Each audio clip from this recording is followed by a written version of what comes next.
بسم الله الرحمن الرحيم. يا أيها الناس اتقوا ربكم الذي خلقكم من نفس واحدة وخلق منها زوجها وبث منهما رجالا كثيرا ونساء واتقوا الله الذي تساءلون به والأرحام إن الله كان عليكم رقيبا. وآتوا اليتامى أموالهم ولا تتبدلوا الخبيث بالطيب ولا تأكلوا أموالهم إلى أموالكم إنه كان حوبا كبيرا.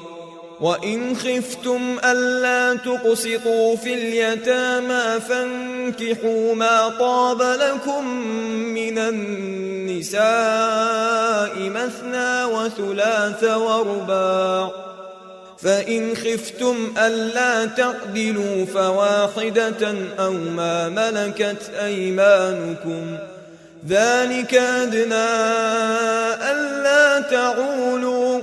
وآتوا النساء صدقاتهن نحلة فإن طبن لكم عن شيء منه نفسا فكلوه هنيئا مريئا. ولا تؤتوا السفهاء أموالكم التي جعل الله لكم قياما وارزقوهم فيها واكسوهم وقولوا لهم قولا معروفا.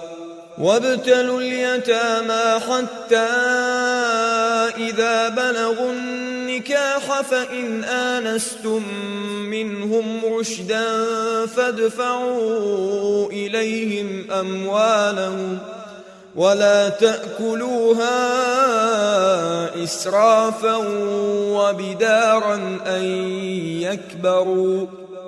ومن كان غنيا فليستعفف ومن كان فقيرا فليأكل بالمعروف. فإذا دفعتم إليهم أموالهم فأشهدوا عليهم وكفى بالله حسيبا. للرجال نصيب مما ترك الوالدان والأقربون وللنساء نصيب مما ترك الوالدان والأقربون مما قل منه أو كثر نصيبا مفروضا.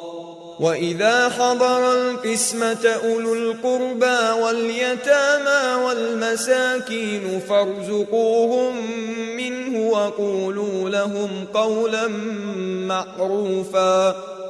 وليخشى الذين لو تركوا من خلفهم ذرية ضعافا خافوا عليهم فليتقوا الله وليقولوا قولا سديدا.